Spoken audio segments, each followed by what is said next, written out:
Tony Polecastro here from Tony's Acoustic Challenge, and today I'm going to show you this scale exercise.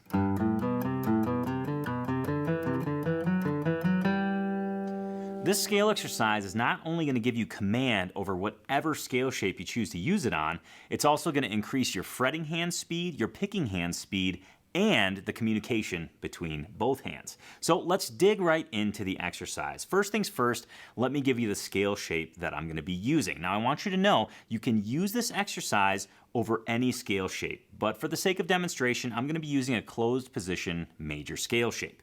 My index finger will be positioned and handle everything on the 2nd fret. My middle finger, everything on the 3rd fret, ring finger, the 4th, and pinky finger, the 5th.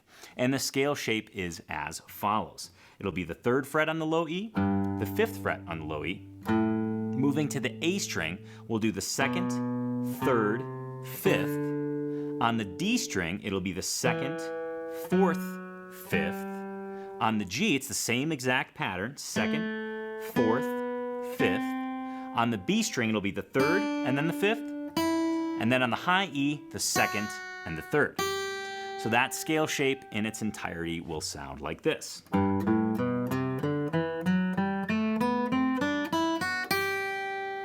And you can practice the scale like that, but you're going to reach a point to where you feel like that linear practicing of the scale shape isn't entirely musical and not super effective. It's effective in the beginning, but this exercise that I'm about to show you will launch its effectiveness into the stratosphere. So what's the exercise? Well, we're going to take the scale in groups of 4, okay? We'll start on the first note, go up 4 notes, like so.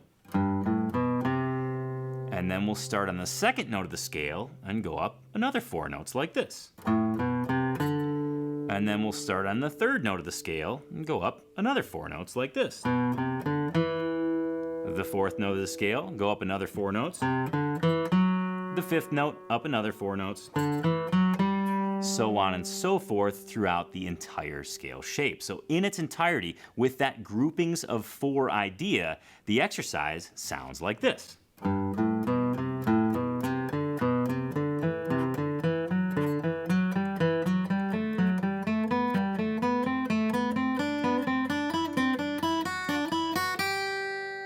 It kind of has this nice rolling, almost pulsing feel to it.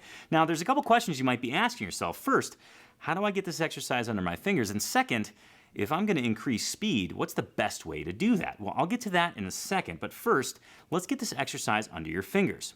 The best way to do it is to repeat those groups of 4. I want you to isolate one group of 4, repeat it 10 times, and then move on to the next group of 4. For the sake of demonstration, I'm only going to be repeating the groups of 4 3 times, but I really want you to drill in these groups of 4 because it'll help get this entire exercise free-flowing and under your fretting hand. So just to repeat those groups of 4, it would sound like this. Next group of 4. Next group of 4. Next group of 4. So on and so forth for each and every group of 4. That will help you really get the vibe of this exercise. Now on to building speed with this exercise. We all want to become faster guitar players, but it's really important that we do so slowly and methodically. It sounds a little bit counterintuitive, but it's totally necessary. The best way to build speed is to not realize that you're getting faster. So that's exactly what I'm about to show you. So what I want you to do to build speed with this exercise is to start your metronome at a tempo that's comfortable for you. Okay, for me, I'm going to kick things off at about 120 beats per minute. And I'm going to go ahead and play through the scale exercise. And then once I do that, I'm going to add 5 beats per minute. Go through and play the scale exercise one more time. Once I do that, I'll add another 5 beats per minute. So just so you get the vibe of how it sounds, it'll sound like this. Again, this is at 120 beats per minute. Not the required starting point, but it's one that works for me. I want you to find a tempo that's comfortable for you.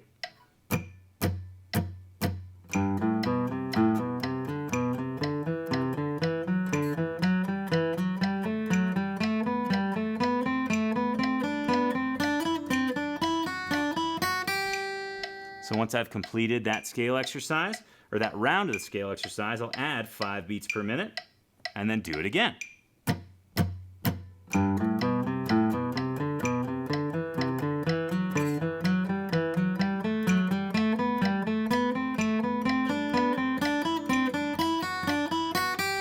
So on and so forth, continually adding those 5 beat per minute increments. And the beautiful thing is as you go through it, you're gonna say, well, okay, 120 to 125, that didn't feel like a big jump. And then 125 to 130 didn't feel like a big jump. And then the next 5 beats per minute didn't feel like a big jump. And that's the whole point, because unconsciously, you're actually getting faster with an awesome scale exercise. I want to thank you for doing this lesson today. Just by showing up, you've become a better guitar player, and for that, you should pat yourself on the back. I also want to know how the lesson went. So in the comments below, please let me know, and also, if you have any scale exercise tips for your fellow guitar geeks, you can leave those there as well.